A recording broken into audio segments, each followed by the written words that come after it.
Então vamos nós. Quando é que eu preciso de mapas? Toda vez que eu preciso de alguma estrutura que trabalhe com chaves. Para poder utilizar os mapas, eu vou precisar do IOStream e incluir a classe Map.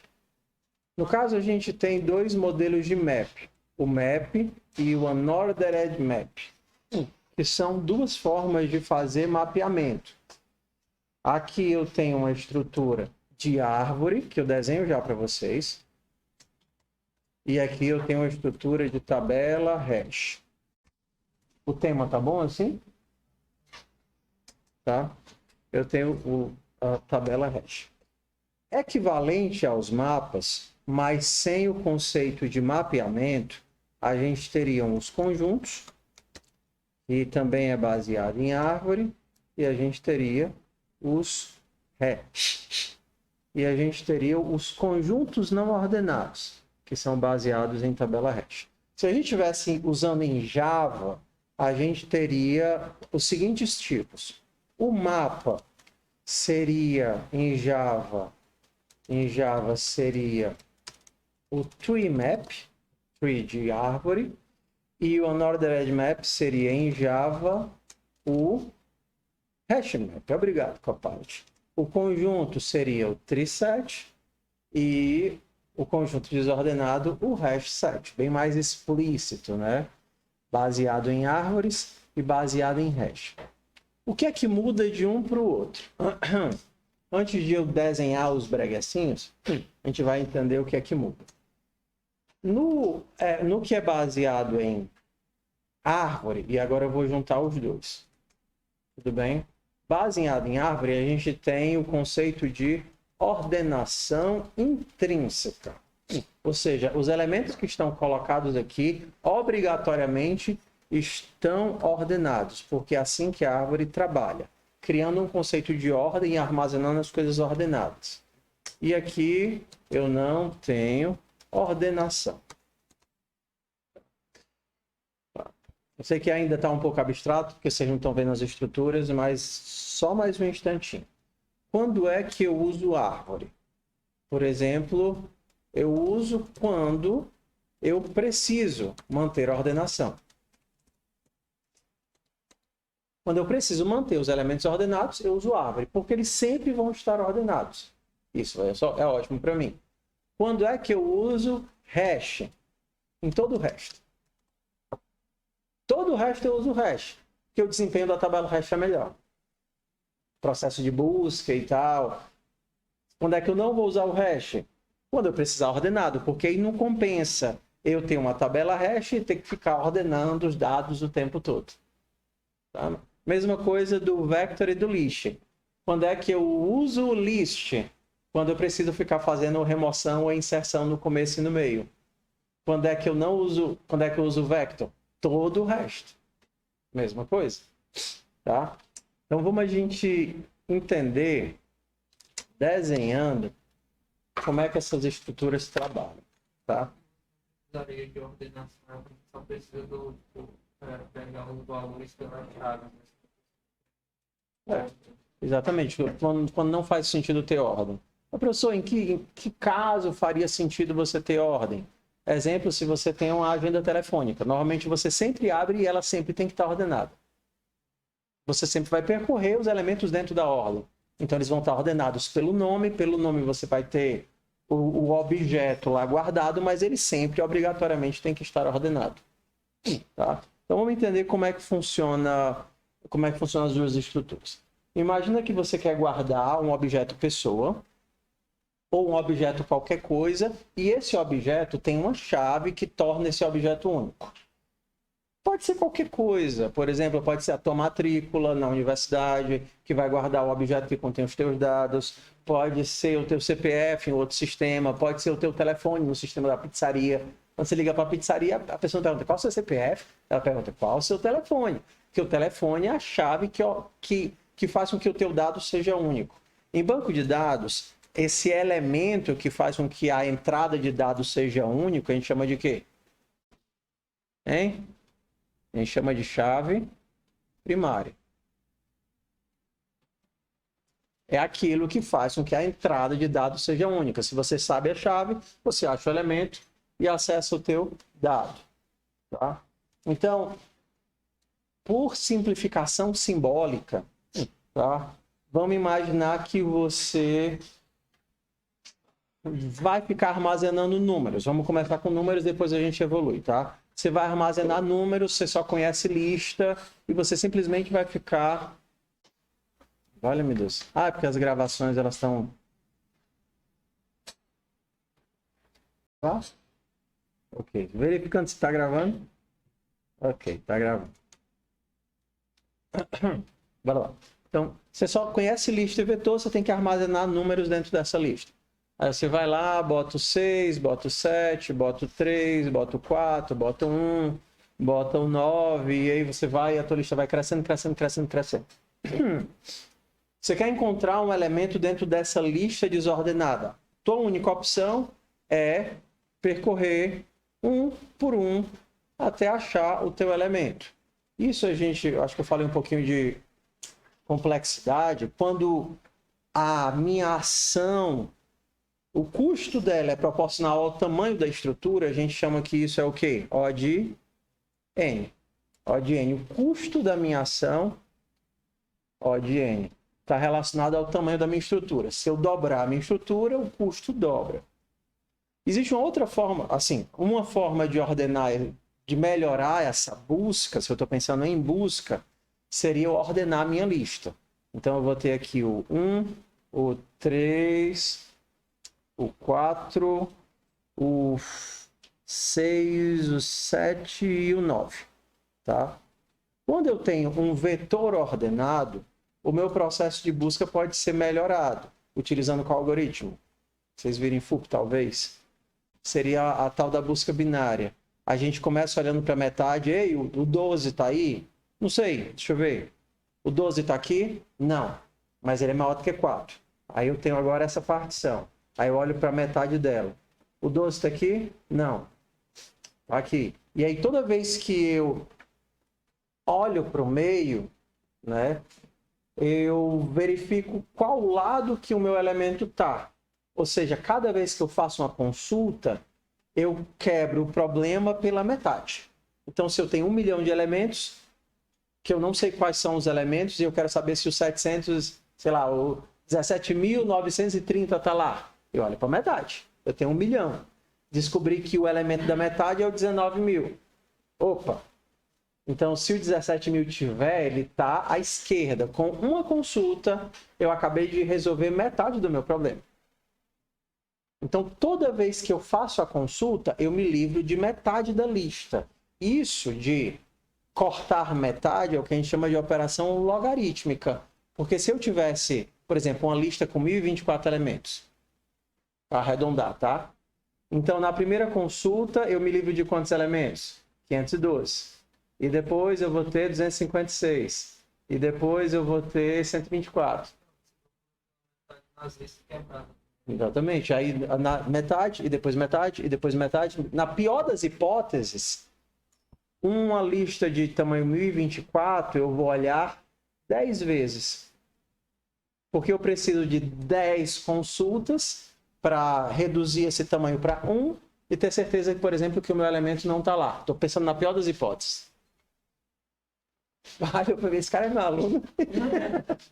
E aí, tudo bem? Esse processo aí, por exemplo, o meu algoritmo seria assim. Se eu aproveitar o Copilot que está aqui, aí eu vou procurar aqui, vou fazer um binary search.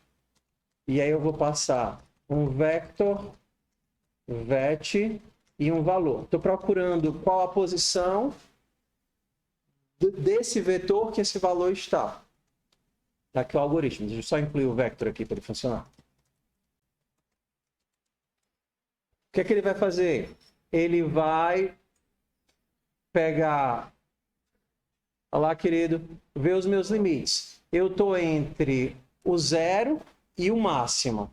Ok? E aí eu vou começar a reduzir esse intervalo. Eu vou pensar, ei, qual é a posição do meio? 1024 elementos, a posição do meio é 512. Aí eu vou olhar para 512. Ei, 512, você é o cara que eu estou procurando? Se for, ótimo, eu achei você. Se não for, será que esse valor está à esquerda? Se tiver à esquerda, eu vou refazer o meu cálculo, só que agora, né, na verdade, se tiver à direita, né, se tiver à direita, eu vou refazer o meu cálculo, mas ajustando o meu limite. Né, o meu left agora é meio mais 1. E aí eu vou olhar para cá, olho para o elemento do meio, aí desculpa que ele está para cá. Aí eu reduzo isso daqui. Que nem a gente fez no começo do semestre, um algoritmo de adivinhar o número. Vocês lembram que a gente fez o adivinhar o número? Que o cara chutava um número e a gente ia ajustando os limites superior e inferior até tentar acertar o número que o cara chutou? A gente fez no começo do semestre. Aí ele é busca binária. Eu saio ajustando. Tipo assim, eu vou... Uhum. Então, na hora que você chutava o número e eu dizia se era maior ou menor, você se livrava de uma parte daquele problema. E aí você ficava com um pedaço menor. Se você sempre olhar na metade, você sabe que você está sempre se livrando de metade do problema. No pior caso, o elemento não existir, significa que você vai ter que dividir por 2 até chegar no 1, no último elemento. Esse dividir por 2 é o que a gente chama de logaritmo. Então, se eu tivesse um vetor com 1024 elementos, para ter certeza que ele não está lá, eu teria que dividir por 2 10 vezes até chegar no 1. 512, 256, 64, 32, 16, entendeu? Quebrar. Aí eu olhei o último elemento, tinha 2, olhei o último, descobri que o meu número não está lá, aí eu sei que ele não está lá. Então, essa operação de sempre dividir pela metade é o que a gente chama em complexidade de O de log de n. Operação logaritmo. Por quê? Porque 2 elevado à décima é igual a 1024. Ou seja, logaritmo na base 2 de 1024 vai me dar 10. Tá? Então, busca binária é sucesso. É ótimo, porque me dá um log de n. O problema, toda vez que eu tiver que fazer uma inserção de um novo valor, o que é que eu vou ter que fazer de novo? Reordenar.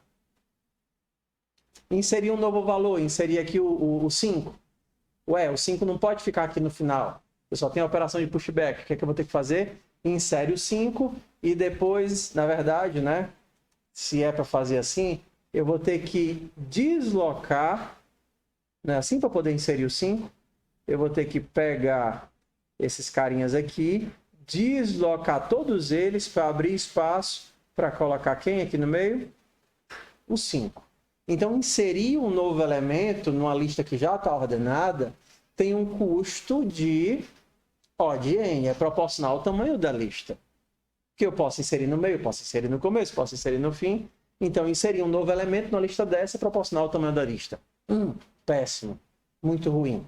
Então, para esse caso, onde eu tenho muitas buscas, muitas pesquisas para fazer, preciso manter ordenado e não quero um custo tão grande de inserções ou remoções, porque remoção também vai ser O de n, a gente tem um modelo de árvore.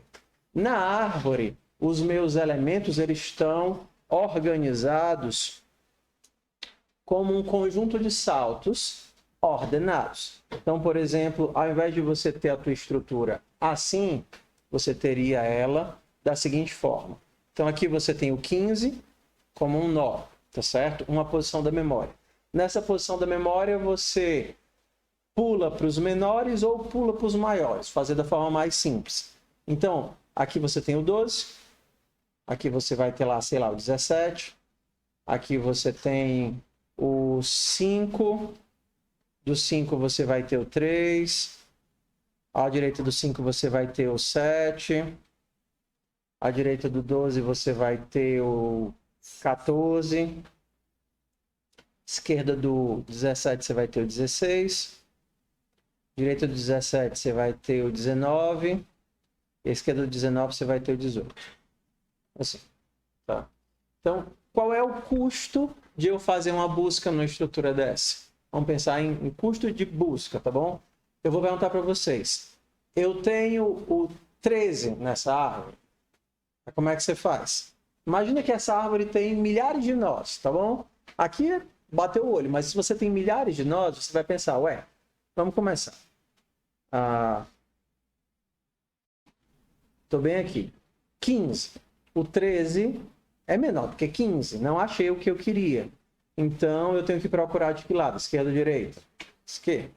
Então, beleza. Eu pulei para a esquerda. Estou bem aqui. 12. Ué, 12 não é o elemento que eu quero. Mas... então, eu tenho que ir para a direita, porque 13 é maior do que 12. 14. 14 não é o elemento que eu quero. 14 é maior do que 13. Então, eu tenho que ir para a esquerda. Aí eu tento ir para a esquerda e descubro que está vazio. E agora tem o quê? 13 não existe. Então, se você tem... Vamos fazer a mesma relação com a busca binária, tudo bem? Se você tem 1024 nós e eles estão organizados de forma balanceada, no primeiro nó da árvore você tem um elemento. No segundo nível da árvore você tem 2. No terceiro nível, 4. No 8. E aí você consegue organizar todos os teus elementos de forma que, vamos fazer um acolchambramento, tudo bem? Você consegue colocar esses 1024 nós em 9 níveis, 8 níveis. Porque o último nível, o nível 10, você teria 1024 elementos. Só que se você olhar para os níveis anteriores, é 1024 mais 512. Mas o importante para nós é entender que a gente conseguiu de novo uma relação logarítmica. Toda vez que eu dou um passo, eu corto o meu problema pela metade. Concorda? Mesma coisa que a gente tinha na busca binária. Cada passo que eu dou, eu me livro de metade do problema. Só que agora ficou sucesso, porque a minha busca,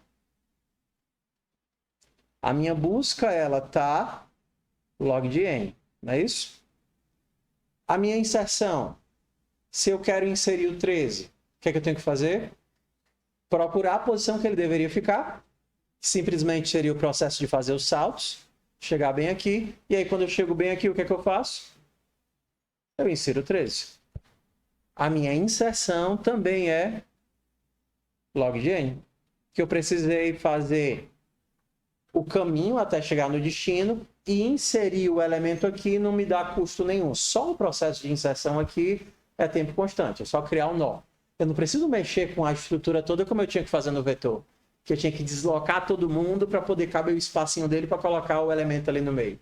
Então, busca, inserção e remoção também vai ser proporcional a log de n. Então, eu tenho uma estrutura que é bem melhor do que o vector para o processo de ter um pacote de dados que eu preciso manter ordenado. Onde é que entra o mapa e o conjunto dentro desse jogo? O conjunto é exatamente isso que vocês estão vendo. Isso é o conjunto, ou seja, vários dados sem repetição que são mantidos ordenados. Pronto. Então, por exemplo, oi. 14 empresas são sequências, né? Mas, por exemplo, se não tivesse o 14, fosse um número bem distante um do outro, eu poderia manter relação. Não entendi. Dá um exemplo. O 12, aí o próximo número fosse... Não tem problema nenhum. Assim, o que ele tem que manter é a integridade. Por exemplo, eu não posso colocar aqui o 15. Entendeu? Por exemplo, se eu estou trabalhando com float, eu posso colocar aqui o 13.5, numa boa. Trabalhando com float. Por quê? Porque 13.5 é menor do que 15, maior do que 12, menor do que 14 e maior do que 13. Beleza? Entendeu? O que eu não poderia colocar aqui é o 14.5, porque aqui não faria sentido. Porque se eu tivesse que colocar o 14.5, onde é que ele deveria ficar? À direita do 14. À direita do 14. Primeiro, a inserção, ela é primeiro uma busca. Ei, o 14.5 está aí? Deixa eu ver, 14.5 é menor do que 15. 14.5 é maior do que 12. 14.5 é maior do que 14. Cheguei bem aqui, não tem ninguém. Então aqui é o local do 14.5. É quando eu caio no nada, é que eu sei que aquele é o lugar da inserção. Tudo bem? Então aqui eu teria o 14,5. Não vou falar aqui de remoção, porque remoção envolve alguns outros passos, mas o importante é a gente entender que o nosso A gente só precisa manter a integridade do dado. Isso já é um conjunto. Então, por exemplo, se você precisa de elementos, de um conjunto de elementos, mantê-los ordenados e sem repetição, isso já é um conjunto. Int, main. Então, eu vou fazer aqui, fazer assim, ó. Faz de conta que você tem um vetor de inteiros. O teu vetor de inteiros, ele tem várias repetições e está desordenado, tá? 1, 4, 5, 6. Aí aqui eu tenho o 3, o 2, o 9, o 0. Aí você precisa imprimi-los ordenados e sem repetição. Ok? Preciso imprimi-los ordenados e sem repetição. Qual é a melhor forma de fazer isso? Hã? Pode fazer com uma função. Qual é a estrutura que já deixa os teus dados ordenados e sem repetição? É o conjunto. É o set. Então, simplesmente mando jogar todos eles dentro do conjunto. Jogar dentro do conjunto significa que o conjunto vai mantê-los, já vai inseri-los ordenados e sem repetição com o melhor desempenho possível. Mas pode só igualar. Não, você não consegue fazer atribuição, mas eu poderia mandar inseri-los, né? Vou criar aqui um conjunto de inteiros. E todos os containers, eles têm um modo de inserção em lote, que pega o iterador de início e o iterador de final. Então, eu posso mandar inserir de vet.begin até vet.end. Entendeu? Inserindo de vet.begin até vet.end para dentro do conjunto. Ou então, né, se fosse para fazer da força bruta, tanto faz, mas assim... É um for que manda inserir todo mundo que está dentro do vetor para dentro do conjunto. Ok? Qual é a vantagem disso? Que cada ação dessa vai ser log de n. Log de n, log de n, log de n. Ok? O que é proporcional a eu... bem melhor. Tá? Essa daqui é a forma compactada. Cria o conjunto e já manda inserir, passar o iterador da inserção. E aí ele já vai me dar todos os... Vou apagar aqui a busca binária, que o Copilot está achando que eu vou usar. Vou usar não. É só um exemplo, Copilot.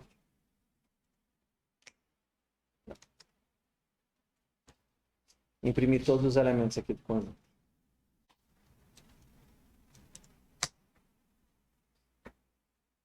Ordenado e sem repetição. Beleza? Onde é que entra o mapa dentro desse jogo aqui? Às vezes, eu tenho uma chave e junto dessa chave eu quero vincular algo. Quero gravar um objeto que está vinculado à chave. Nos nossos exercícios vai ser mais ou menos assim. Você tem o aluno. O aluno tem a matrícula.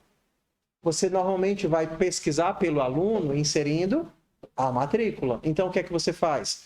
Você cria uma chave, um mapa, que vai relacionar a matrícula e vinculado a essa matrícula você vai guardar o aluno. Então você guarda o teu objeto para sempre poder encontrá-lo rapidamente através da chave. Então quando eu acessar a chave eu tenho o objeto. Tá? A gente mostra já como é que é a sintaxe. Então, por exemplo, se isso aqui fosse o CPF, por exemplo, é um número CPF. Um mapa seria vinculado a cada um desses CPFs, eu estou guardando um objeto do tipo pessoa. Aqui é o objeto da pessoa com esse CPF, aqui é o objeto da pessoa com esse CPF, só que para acessá-lo, eu não acesso via pessoa, eu acesso via chave. Eu perguntei, mapa, me devolve aí a pessoa do CPF 050, me devolve aí a pessoa do CPF 030, e aí ele vai fazer a busca pelo CPF, obtém a pessoa e me devolve a pessoa desse CPF. Tudo bem? Isso é um mapa. Já que a gente já está aqui no jogo de estrutura de dados, sem me esticar muito, para a gente poder ir logo para o uso, Vou só mostrar a diferença entre isso e a tabela hash, tá? Quando você voltar para o mesmo exemplo dos números, que é mais fácil pensar em número. Se você não precisa manter a ordenação, eu quero blue de novo. Se você não precisa manter a ordenação, tem uma outra estrutura de dados chamada de hash table. Em português a gente teria como tabela hash. Qual é a lógica da tabela hash? Existe uma coisa que se chama hash, que para a gente é o que a gente traduziria, assim, ou entenderia como uma função de mapeamento,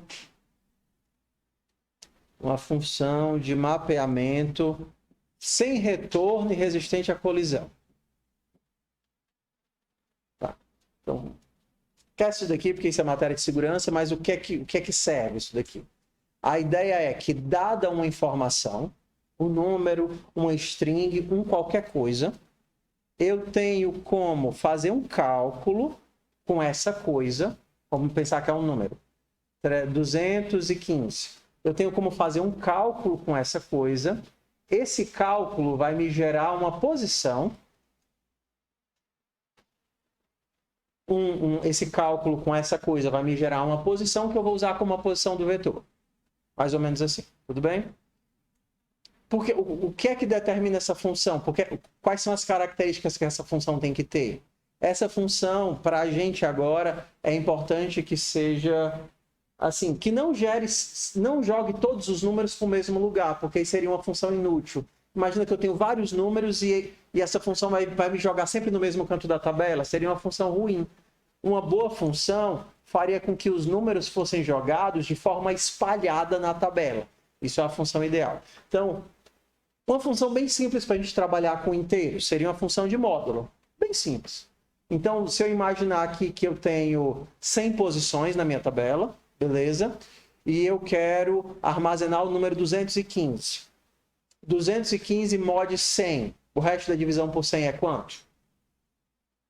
15. Então, eu vou armazenar esse número aqui na posição 15 da tabela.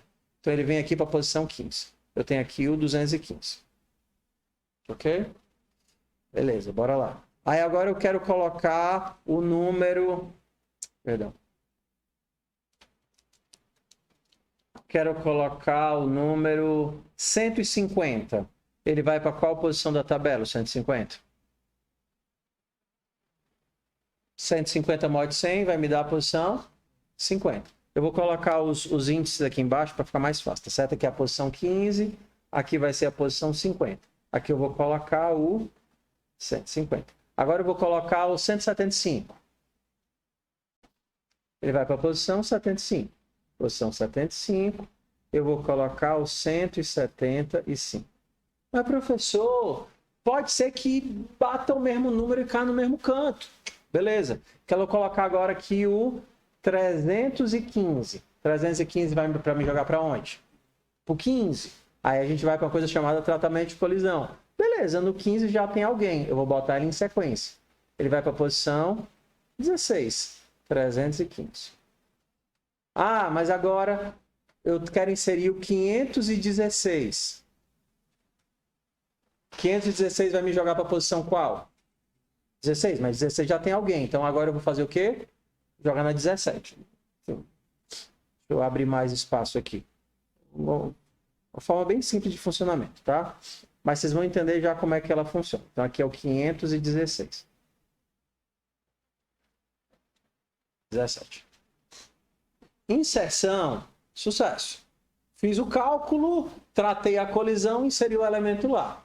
É o que a gente chama de tempo constante, né? O de 1. O de 1, porque não é proporcional ao tamanho da lista.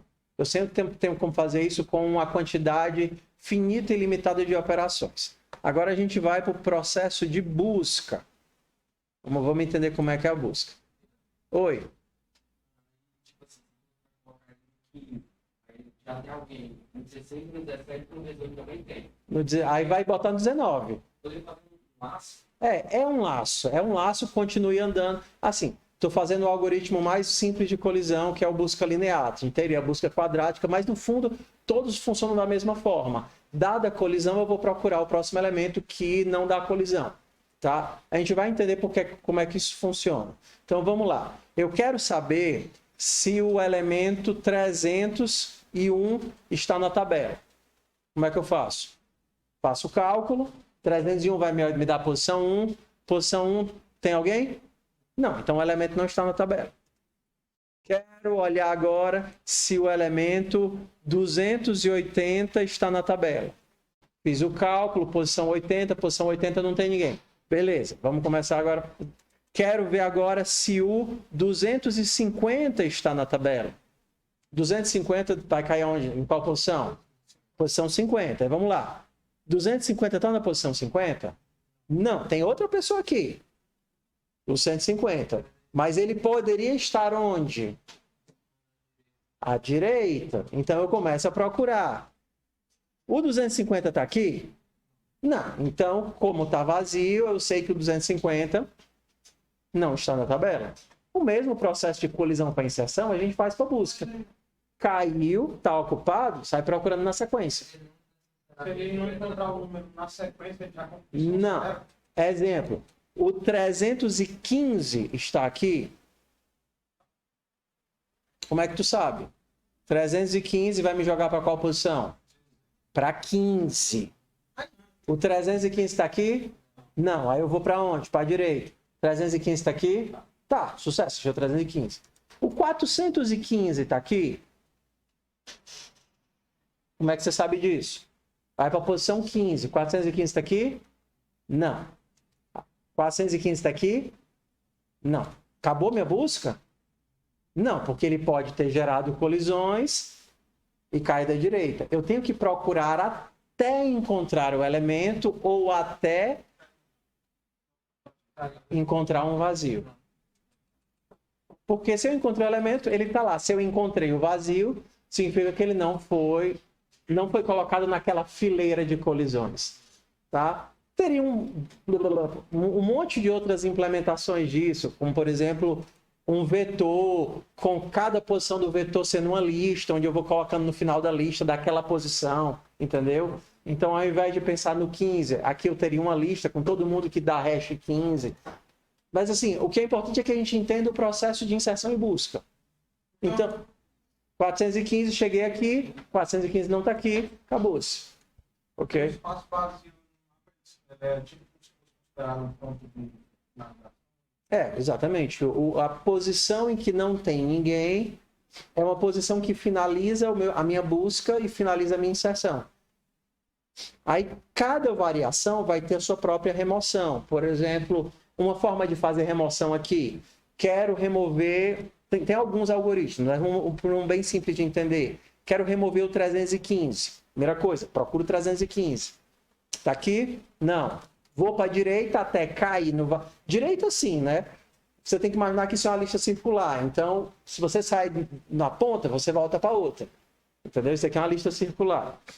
Mas, vamos lá. Eu vou andando para o próximo, circularmente, até cair no vazio e achar o elemento. Achei o 315. Ele está bem aqui. Como é que eu removo ele sem quebrar a integridade da lista? Alguma solução simples.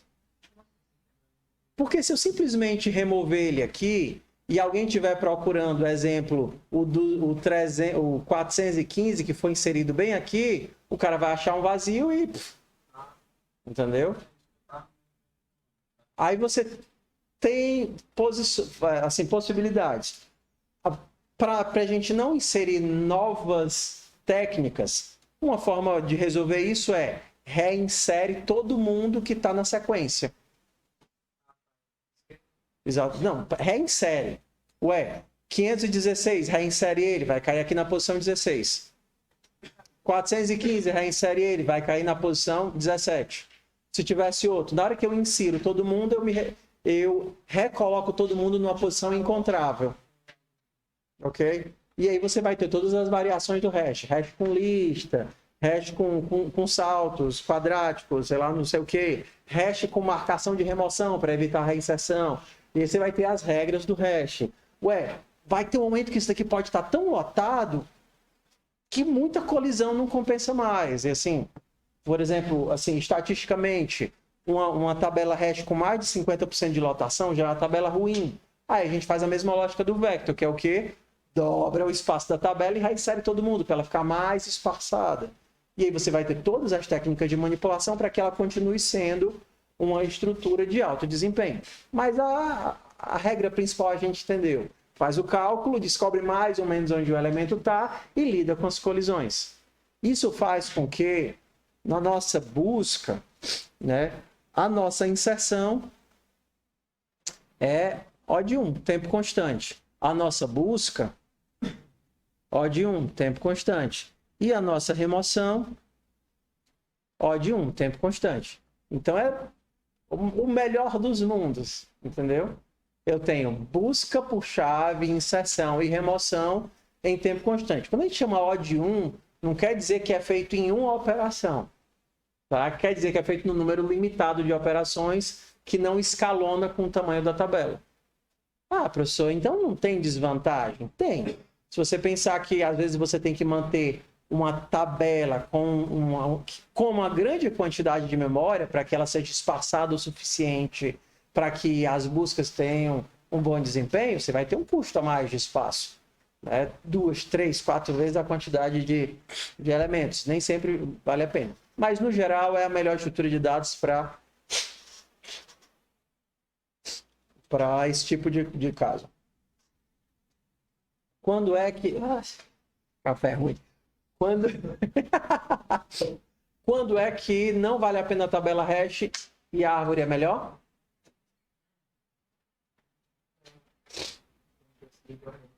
Quando eu preciso de ordenação.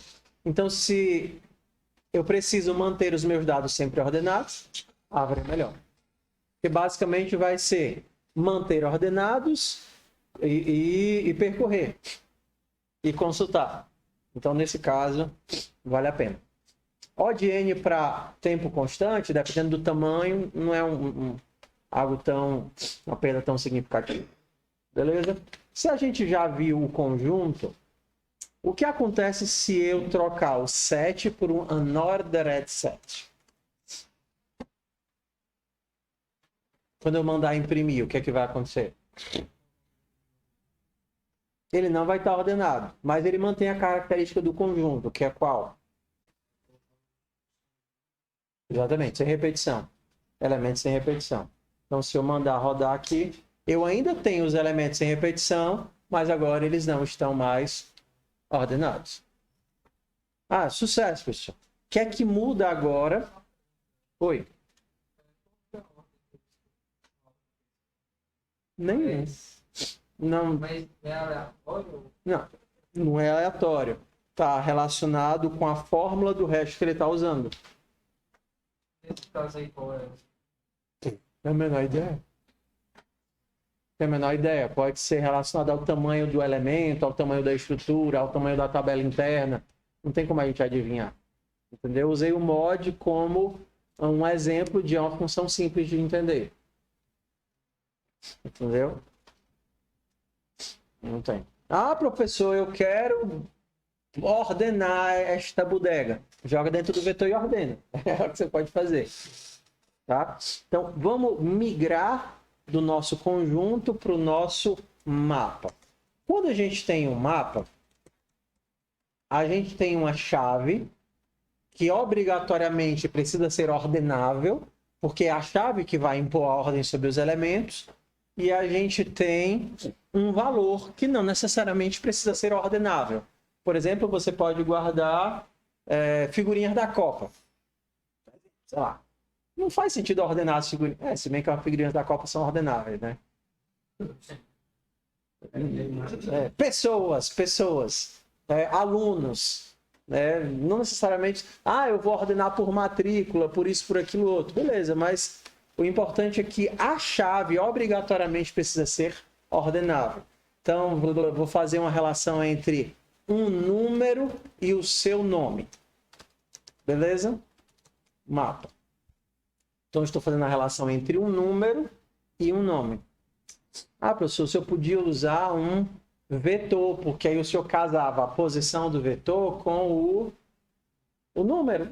Nesse caso, faz sentido usar um vetor, porque eu tenho que ter todos os números. Ok? Beleza. Mas se eu tentasse fazer o contrário, eu quero casar o nome para o número. Então, o número 1 existe? Existe. Qual é o valor dele? 1. Agora, não dá para casar dentro de um vetor. Então, para poder usar o mapa, a gente vai ter algumas variações. Eu vou colocar agora a mais simples e aí eu vou explicar a diferença dela, tá? Assim, o mapa é uma estrutura razoavelmente complexa, então bora lá. Primeiro acesso é esse usando chaves aqui, como se fosse um vetorzinho da vida, tá vendo? O 1 vai se chamar 1, o 2 vai se chamar 2, o 3 vai se chamar 3, o 4 vai se chamar 4, o 5 vai se chamar 5, o 6 vai se chamar 6, o 7 vai se chamar 7, o 8 vai se chamar 8. Isso daqui é o que a gente chama de acesso destrutivo. Acesso destrutivo. Por quê? Se existir, ele sobrescreve. E se não existir, ele cria. Aqui eu não estou verificando se ele existe ou não existe. Eu estou simplesmente mandando, ei, na chave 1, coloca o número 1. Se não existe, ele cria. Se existe, ele substitui. Beleza? É o que a gente chama de acesso destrutivo. Então, se eu quisesse agora perguntar o valor do 8, eu faria o seguinte, ei, eu quero imprimir o valor do 8.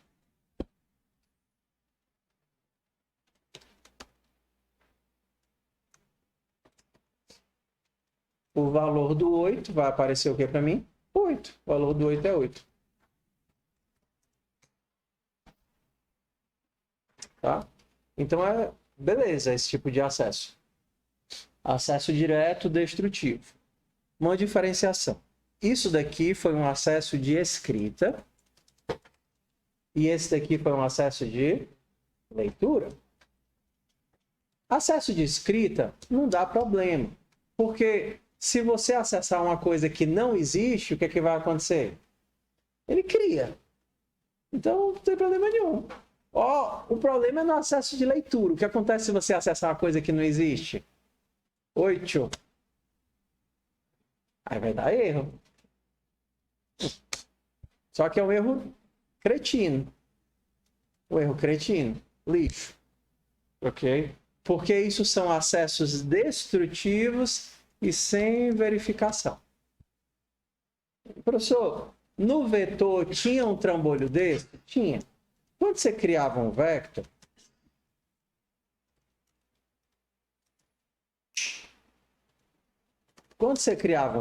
você tinha o acesso destrutivo e o acesso não destrutivo. O destrutivo era a mesma forma, quando você fazia isso daqui, ó. 3 recebe 100. Beleza? O não destrutivo é esse daqui, na posição 3. Esse daqui, não, na verdade não é não destrutivo, né? Esse daqui é com verificação. Esse daqui é o com verificação. Não tem isso de destrutivo, com verificação de índice. E esse daqui é sem verificação de índice. Então, se você tentasse escrever nesse daqui, ele ia tentar socar esse 100 em qualquer posição da memória. Aqui, ele só vai tentar colocar o 100 se o 3 existir. Senão, ele vai disparar um out of range, uma exceção. Aqui é porque ele tem, né? Mas se eu tentasse fazer isso daqui, ó, na posição 50. Esse daqui vai verificar o índice e aí vai me avisar que o 50 não existe. Ó. Ei, dei um out of range, né? Um fora do limite na minha... Ó, tentou acessar o 50, só que o tamanho dele é 3. Tentou acessar o 50 de 13 e aí deu ruim. Se eu tirar isso daqui, aí ele vai sempre verificar os índices. Perdão, se eu tirar isso daqui, ele não vai verificar e não vai dar erro nenhum. Simplesmente vai colocar na posição de memória 50. Ah, professor, então quer dizer que esse daqui sempre é melhor? Sim ou não? O que é que vocês acham? Com verificação de índice sempre é melhor? Em que situação ele é pior?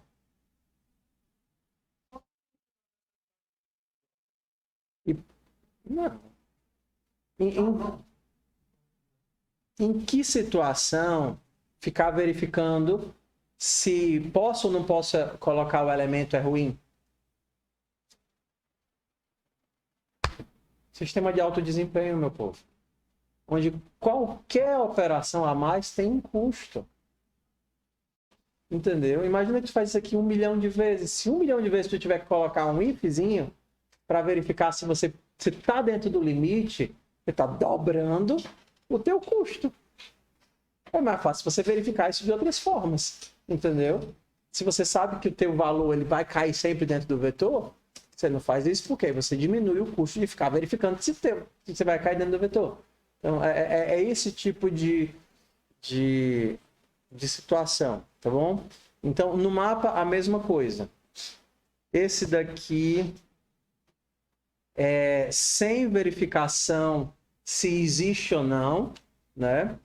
E esse daqui seria com verificação se o elemento existe ou não.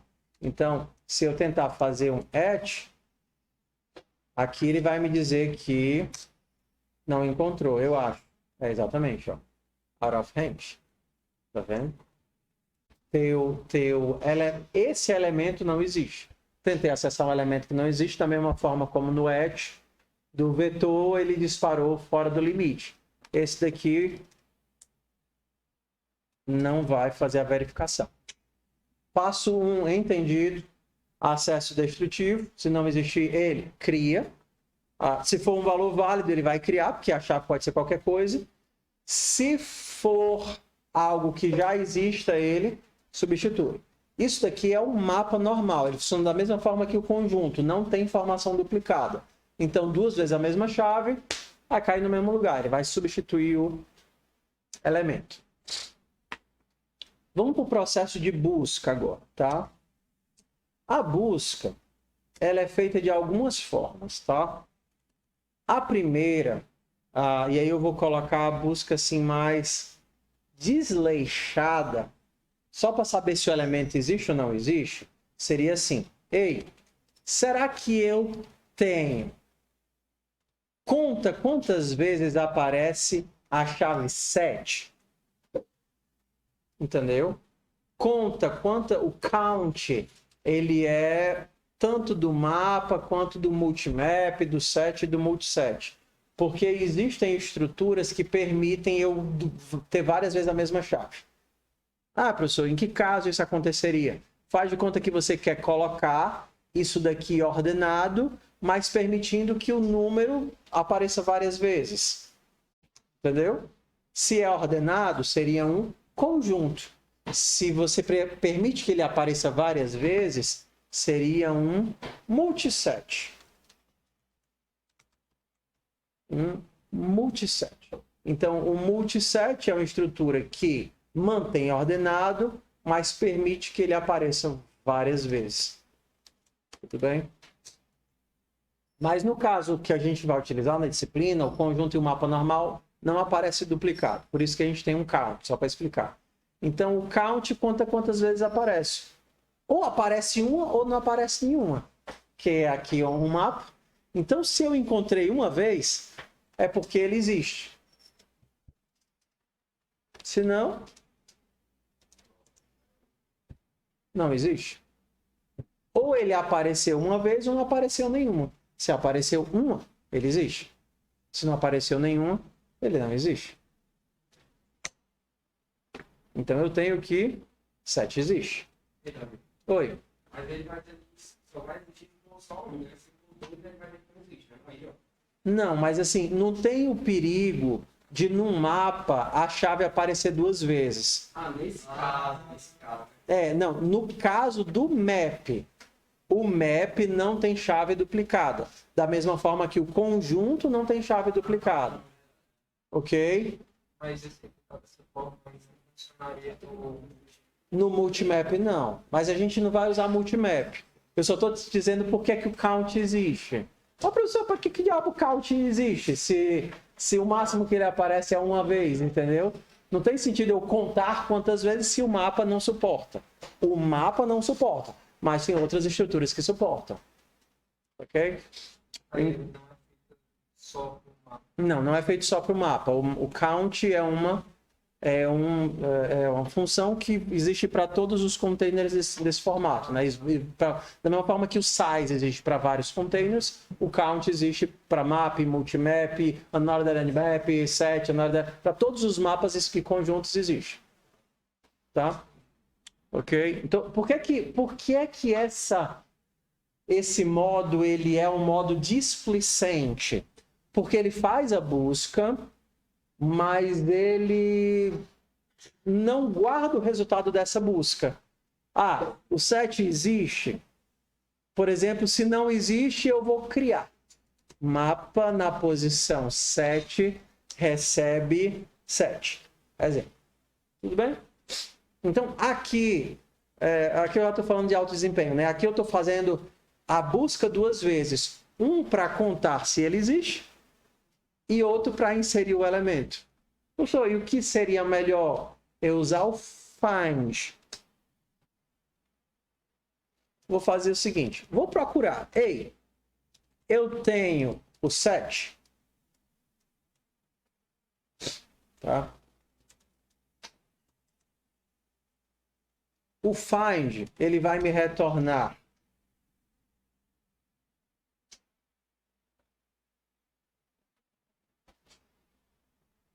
eu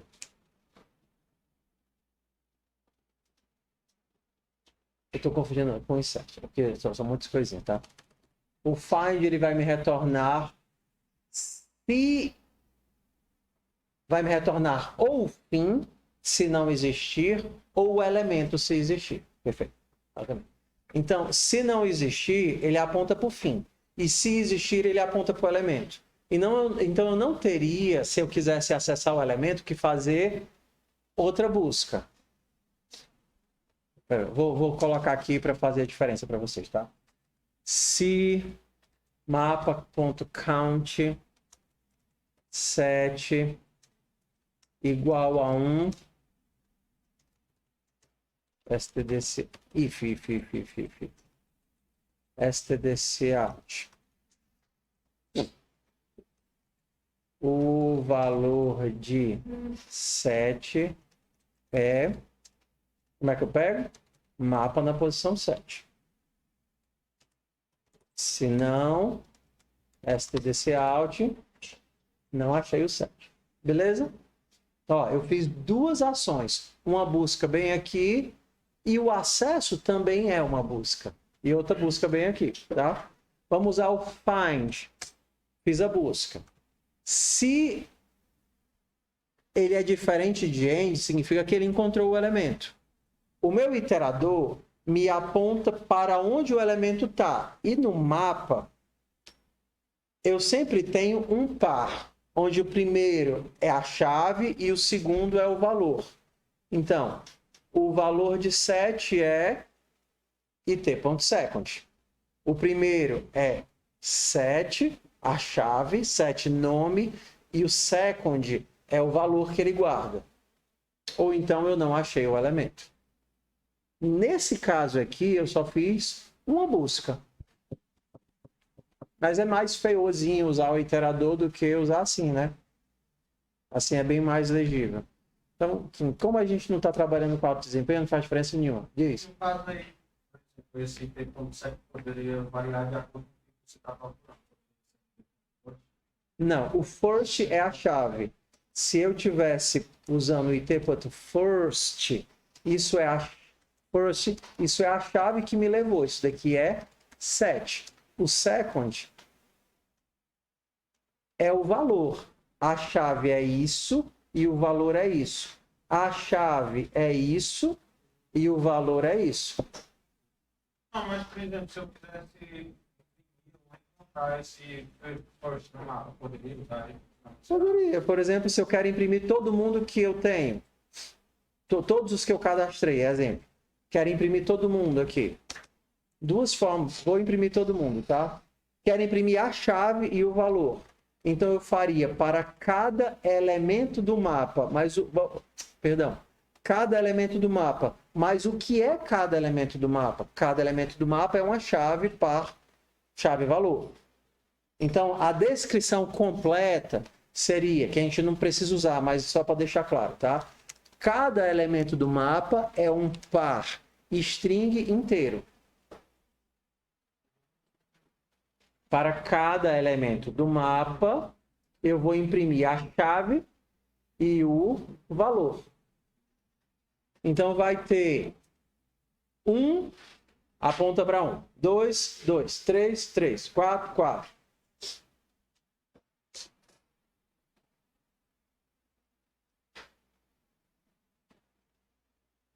Por que está assim e não ordenado pelo número?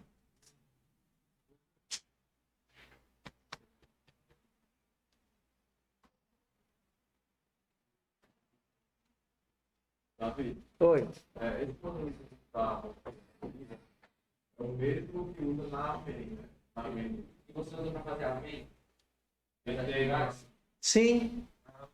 É o mesmo que eu uso para fazer amém. Pergunta, por que ele está ordenado dessa forma? 5, 2, 8, 4, 6, 7, 3. Eu não estou usando um map, não era para essa carniça estar ordenada? Ordenada pelo quê? Pela chave ou pelo valor? Pela chave. E a chave é de que tipo? String. E a ordenação de string é usando qual critério? Lexicográfica. C, D, F, G, H, I, J, K, L, M, O, P, Q, R, S. Só que I é menor do que T. Entendeu? A ordem da chamada, né? A lexicográfica. Se a chave fosse o número, seria 1, 2, 3, 4, 5, 6, 7, 8. Lexicográfica é a que a gente usa na chamada. Ordem alfabética. Só que aí a gente tem algumas regras, tipo Ana é menor do que Ana Maria, porque termina antes. Entendeu? Se eu der conflito na primeira, eu uso a segunda. Ou se der igual, eu uso a terceira. Minúsculas na lexicográfica são, na tabela ASCII, são maiores do que as maiúsculas. Que é pela tabela ASCII. Ok? Mas cuidado que esse lance aí é bem cretininho, porque cada locale, né, vai ter uma forma diferente de ordenar as coisas. Quando vocês estiverem fazendo código de produção, a ordenação vai ser de acordo com o local que vocês definiram, né? US, Brasil e tal, vai ordenar de forma diferente. Mas, no geral, assim, é de acordo com a tabela ASCII. Tá? Ó, quando vocês quiserem percorrer o mapa, vocês não precisam fazer esse percorrimento horrível, tá? Tem um outro bem mais limpo do que esse, que seria via desestruturação. Ó, para cada par do mapa, eu vou imprimir o first e o second, só que tem um ainda melhor. A gente tem como desempacotar coisas assim, ó. Para cada chave, valor no par. Imprimir a chave e o valor. E ainda mais desempacotadozinho para cada chave e valor no mapa.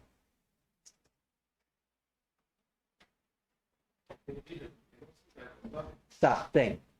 Isso daqui, esse alto ABC, é o que a gente chama de atribuição desestruturada. Né? Que é um acordado diferente para cada linguagem. Em JavaScript, esse breguesso se chama Structured Assignment. Exato, valeu por parte. Em C++, isso se chama Structured Binding. Tá? Porque é um vínculo estruturado. Eu vou pegar duas coisas e vincular. A diferença é que no C++ eu tenho como, por exemplo, fazer uma referência quando eu estou pegando do outro lado, entendeu? Não simplesmente copiar, que é o que eles fazem, mas eu quero pegar uma referência, uma coisa ou outra. Mas assim, de forma geral, aqui do lado direito eu vou ter um par, uma struct ou uma tupla. Um par, um struct, uma tupla. E eu pego esses dados e soco nas variáveis correspondentes aqui. Então, exemplo, se eu tenho aqui A e B sendo um std make pair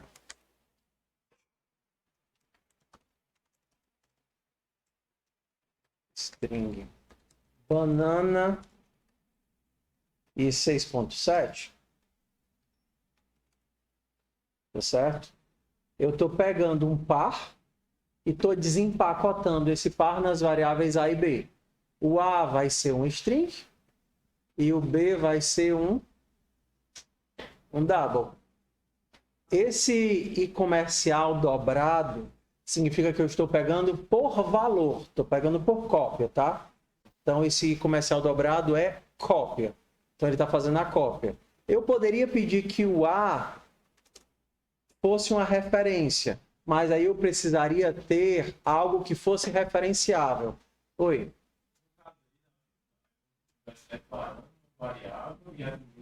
Ao mesmo tempo. Mas se quisesse fazer uma reatribuição. Tem, só que é o que eu estou dizendo. Ó. Aqui ele está pegando a cópia. Estou copiando banana para A e estou copiando 6.7 para B, beleza?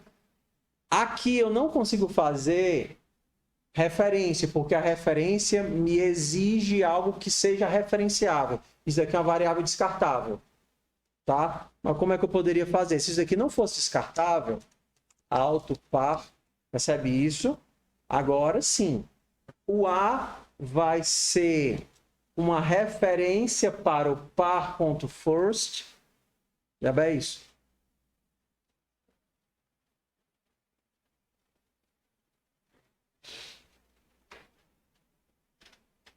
Não.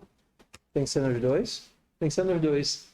O A está sendo uma referência para o primeiro elemento do par e o B está sendo uma referência para o segundo elemento do par. Então, se eu fizer A recebe uva, eu também estou alterando o par, a variável par, no first dela. Seria o equivalente a fazer o quê? A.first recebe uva. Tá vendo? Acessar o primeiro elemento do par não é via first? Desculpa. Perdão. Par.first recebe uva. Só que eu não vinculei através do A. A mesma coisa de fazer A recebe uva. Por quê? Porque aqui é uma referência. Estou fazendo uma referência para cada um dos elementos do par. Isso funciona com par, isso funciona com tupla, isso funciona com struct. Se eu tivesse aqui uma tupla, alto, A, B, aqui ele não vai deixar eu fazer. É x, y, z,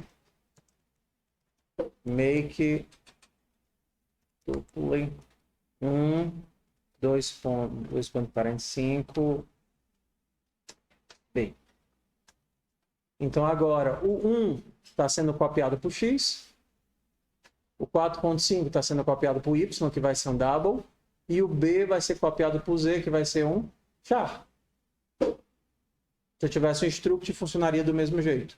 Ele pegaria os elementos da struct da forma como, na sequência que foram declarados. Beleza? Como isso daqui é um par, cadê? Como os elementos do mapa são pares, na verdade, na hora que eu faço esse alto KV, o K vai copiar a chave e o V vai copiar o valor. Porque eu estou pegando o par e já decompondo aqui dentro do for mesmo. E aí eu não preciso ficar trabalhando com first e second para poder percorrer os elementos. Ah, mas eu quero alterar. Aqui eu não vou conseguir alterar. Imagina que eu quisesse aumentar 1 no valor de cada um dos elementos. Se eu fizer esse V++ aqui, vai funcionar? Não, porque esse V é uma cópia. Ó, os dois comerciais. Para poder alterar, eu tenho que colocar uma referência. Agora ele altera. Beleza? Então foi o que a gente viu. Eu tenho o método find. O meu método find já verifica se o elemento existe e me devolve o elemento se ele existir. E eu tenho o for, assim.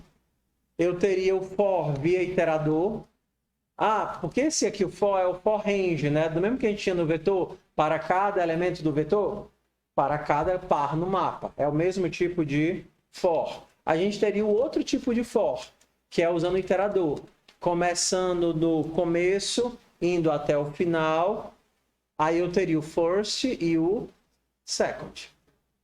Eu poderia também fazer a mesma forma de desempacotar aqui a minha chave e valor a partir do iterador. E agora eu posso usar a chave e o valor.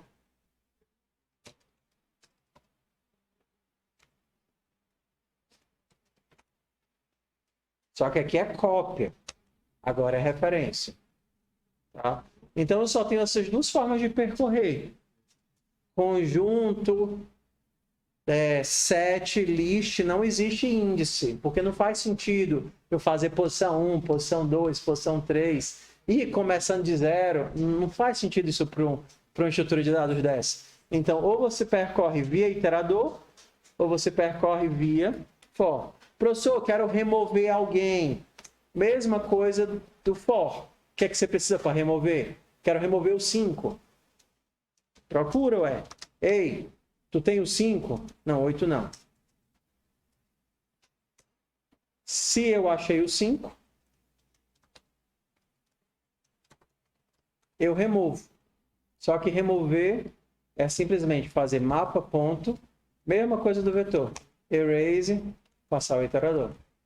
Só que diferente do vetor, que isso daqui é O de N, no mapa é log de N. Entendeu? Então agora fica muito mais fácil a gente manipular os nossos dados, que a gente consegue vinculá-los pela chave. Então, se eu tenho estruturas que são chaveáveis, eu não vou usar vetor, eu vou usar mapa. Por exemplo, cinema não, porque eu precisava da ordenação, né? Topic também eu precisava da ordenação. Oi? Não. Porque o asterisco, ele me joga para o valor. Se eu meto um asterisco aqui, eu estou deixando de ser iterador para me tornar um par. Eu não vou passar um par para o mapa. Entendeu? Entendeu? Eu preciso do iterador, porque o iterador é a posição. Eu digo, ei, apaga nessa posição. Se eu meto um asterisco, eu passo a ser um par. Entendeu? Então, por exemplo, se for diferente de end, aí eu posso imprimir assim, ó, std, cout, quero imprimir o valor do 5.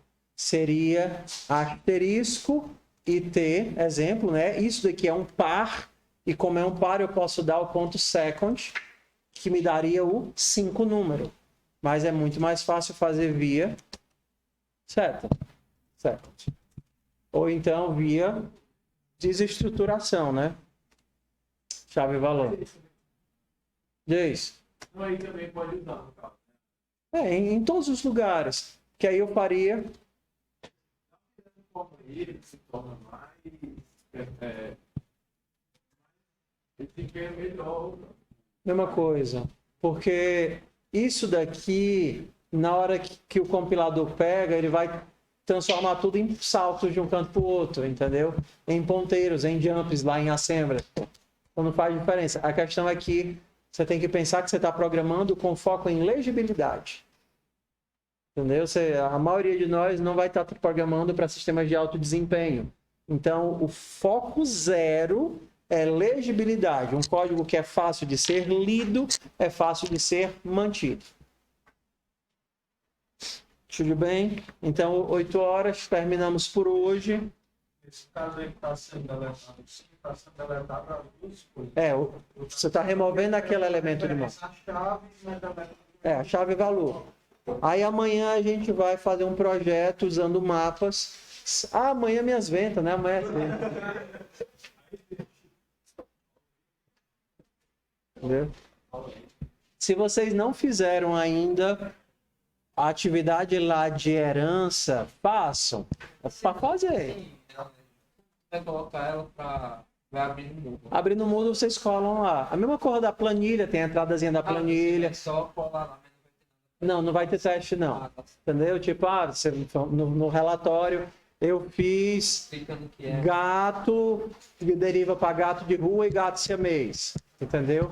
Gato siamês fica doente muito fácil, morre fácil. Gato de rua não, é imortal. Ah, o que você quiser. Ei, mas tem tal